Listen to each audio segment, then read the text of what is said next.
बिस्मिल्लाहिर्रहमानिर्रहीम।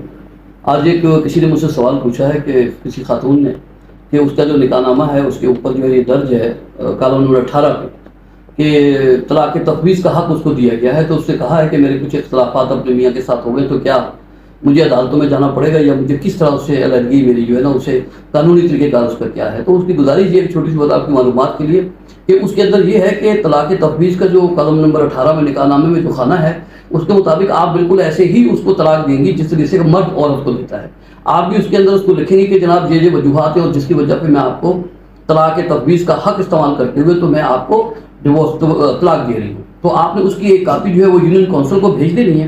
तो इस तरीके से आपने उनको 3 नोटिस भेजने हैं और 90 दिनों के बाद जो है वो तलाक अफेक्टिव हो जाएगी। आपको किसी कोर्ट कचहरी जाने की ज़रूरत नहीं है।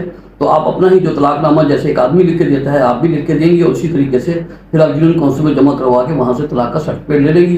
लिहाजा बहुत आसान सा प्रोसीजर है। इतनी सी बात ही मैंने कहा आपके सामने गुज़ार कर दूँ ताकि किसी को कोई से फायदा हो सके। अस्सलाम वालेकुम।